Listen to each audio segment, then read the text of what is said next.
मित्रों, चातुर्मास महात्म अध्याय 4/10। चातुर्मास महात्म हम लेकर आए हैं। इसे श्री स्कंद महापुराण से लिया गया है। बहुत ही ज्ञानवर्धक जानकारी है। सावन के महीने में चातुर्मास महात्म की विशेष महिमा बताई गई है। इस अध्याय में आप जानेंगे कि ब्रह्मा जी के द्वारा मानसिक और शारीरिक सृष्टि का प्रादुर्भाव, चारों वर्णों के धर्म तथा शूद्र जातियों के भेदों का वर्णन। तो मित्रों, यदि आप हमारे चैनल पर नए हैं तो हमारे चैनल को सब्सक्राइब करें ताकि हर रोचक ज्ञानवर्धक जानकारी आपके पास उसका नोटिफिकेशन सबसे पहले पहुंचे। तो देरी ना करते हुए आइए जानते हैं कि ब्रह्मा जी के द्वारा मानसिक और शारीरिक सृष्टि का प्रादुर्भाव, चारों वर्णों के धर्म तथा शूद्र जातियों के भेदों का वर्णन। नारद जी ने पूछा, पितामह, 18 प्रकार की प्रजाएं कौन कौन सी हैं? उनकी जीवन वृत्ति और धर्म क्या है, यह सब बताइए।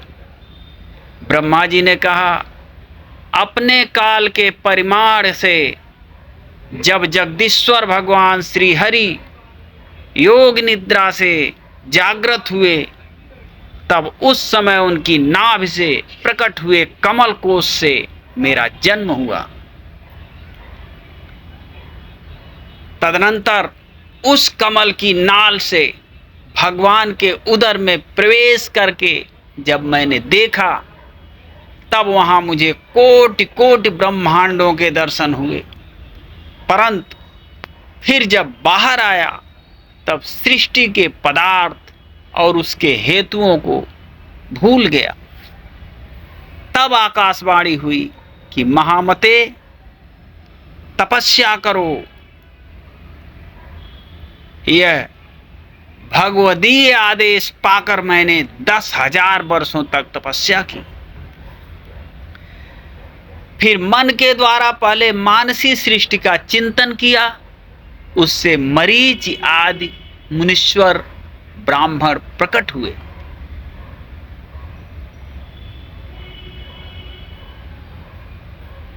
नारद, उन्हीं ने सबसे छोटे होकर तुम उत्पन्न हुए। तुम ज्ञानी एवं वेदांत के पारंगत पंडित हुए। वे सब मुनि कर्मनिष्ठ हो सदा सृष्टि विस्तार के लिए उद्योग करने लगे। परंतु तुम अनन्य भाव से भगवान विष्णु के भक्त हुए। एकांततः ब्रह्म चिंतन परायण, ममता और अहंकार से शून्य हुए। तुम भी मेरे मानस पुत्र ही हो। मानसी सृष्टि के पश्चात मैंने देहजा सृष्टि की रचना की। मेरे मुख से ब्राह्मण, भुजाओं से क्षत्रिय, दोनों उर्वों से वैश्य और चरणों से शूद्र उत्पन्न हुए। अनुलोम और विलोम क्रम से शूद्र से नीचे नीचे सब मेरे चरण तलों से ही प्रकट हुए हैं। वे सब प्रकृतियां, प्रजाजन मेरे शरीर के अवयव विशेष से उत्पन्न हैं।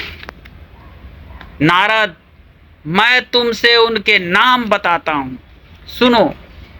ब्राह्मण, क्षत्रिय और वैश्य, ये 3 ही द्विज हैं। वेद, तपस्या, पठन, यज्ञ करना और दान देना, ये सब इनके कर्म हैं।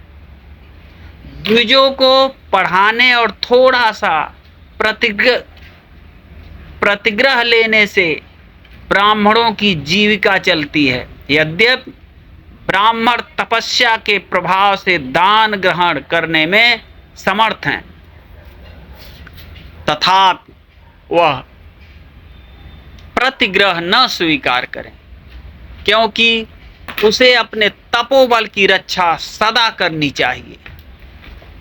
वेद पाठ, विष्णु पूजन, ब्रह्म ध्यान, लोभ का अभाव, क्रोध ना होना, ममता शून्यता, क्षमा सारता, आर्यता, श्रेष्ठ आचार का पालन, सत्कर्म परायणता, दान रूपी कर्म तथा सत्य भाषण आदि सद्गुणों से जो सदा विभूषित होता है वह ब्राह्मण कहलाता है।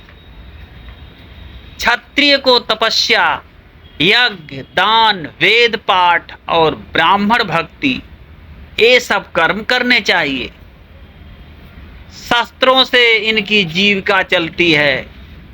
स्त्री, बालक, गौ, ब्राह्मण और भूमि की रक्षा के लिए, स्वामी पर आए हुए संकट को टालने के लिए, शरण में आए हुए की रक्षा के लिए तथा पीड़ितों की आर्त पुकार सुनकर उन सबका संकट दूर करने के लिए जो सदा तत्पर रहते हैं वे ही क्षत्रिय हैं। वैश्य धन बढ़ाने वाला, पशुओं का पालक, कृषि कर्म करने वाला, रस आदि का विक्रेता तथा देवताओं और ब्राह्मणों का पूजक है।